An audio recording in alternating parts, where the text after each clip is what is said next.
I've seen home sales fall apart because sellers did not say no.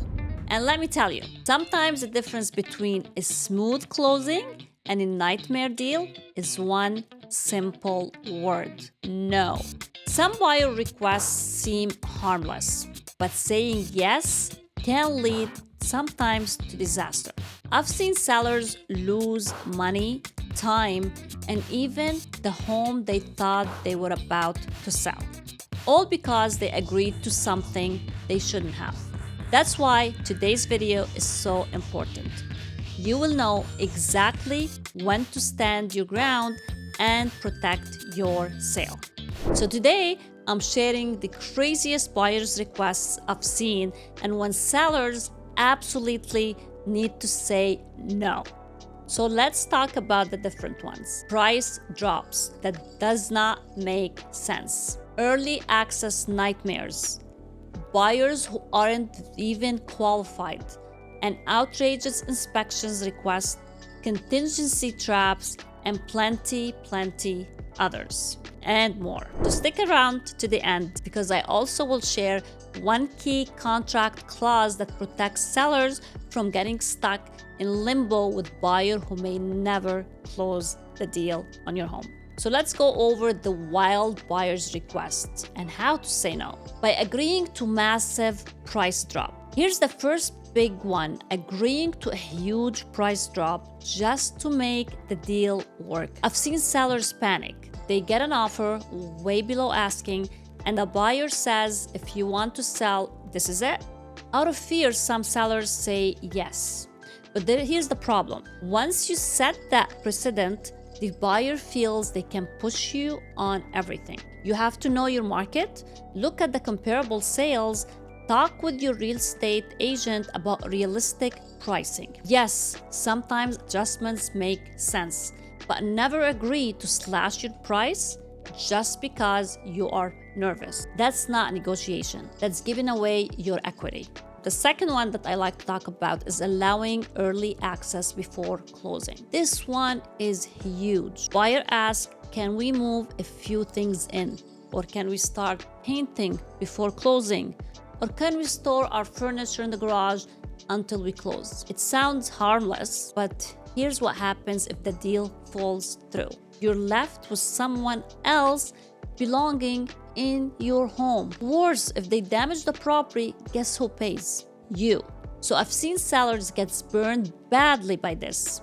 Early access equal liability. So remember this: until the deal's funds and records, the answer is always no to the keys. And here's another one: unqualified buyers wanting private tours. It's a red flag. You get a call, hey, can I stop by and see the house really quick?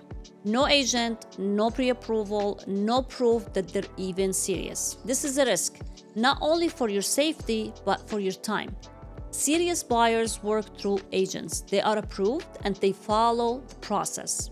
So never agree to let a random and qualified buyers into your home. If they are serious, they will show up the right way, through the right presentations.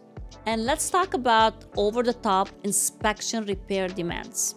Inspection. Every home will have most likely an inspection. And every home has issues. That's normal. You hire a home inspector to find issues in your home once the buyer goes under contract. But sometimes buyers get carried away. They want new countertops, flooring, new bathroom remodel. That's not what inspections are for.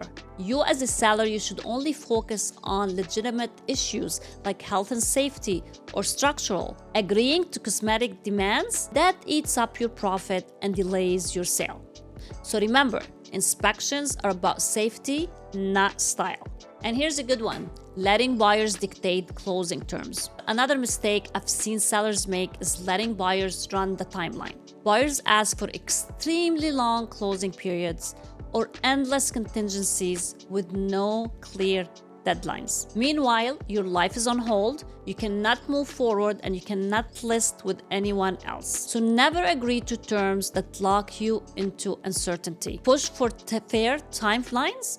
7 to 10 days for inspections, 21 days for financing. Clear deadlines for everything and be clear with your buyer that's purchasing your home. That way you can protect your time and your plans. And here's another one that shocks me every time. Offers with no proof of funds or pre-approval. Sellers sometimes accept offers without even asking for proof of funds or pre-approval letter.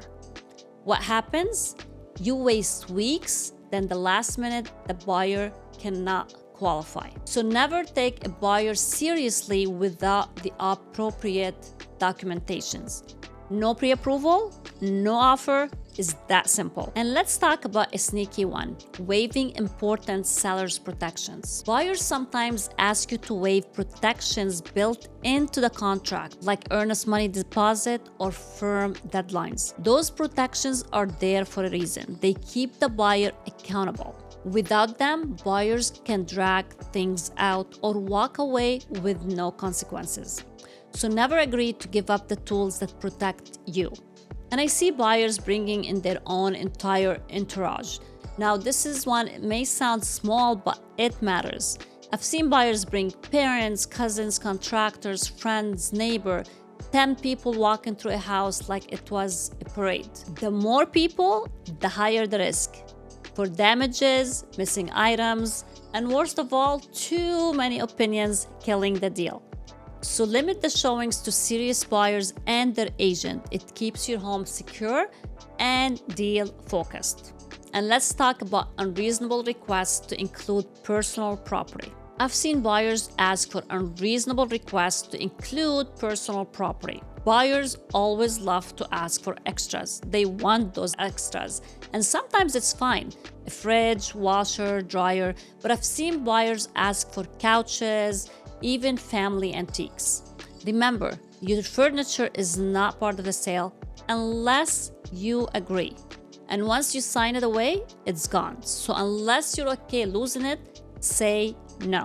And here's the last one, rushing. Rushing decision without an actual paperwork. Buyers may say, don't worry about writing it down. Just agree now and we'll work it out later. That's honestly dangerous. If it's not in writing, it does not exist. So verbal promises means nothing in real estate. So never agrees to anything without proper paperwork. Protect yourself by keeping everything documented and written on papers and signed. And here's your fifth and bonus tip, the contract clause every seller should know. It's the release clause on contingencies. This clause sets a firm deadlines for the buyers to remove all their contingencies. And if they don't, you, the seller, have the right to cancel and move on. It protects you from endless waiting games and keep the buyer accountable. So if you do not know your contract and what includes, ask your real estate agent. It could save your sale and save you from a lot of time wasted. Now, I'd love to hear from you. What is the craziest buyer's request you ever heard? Drop it in the comment.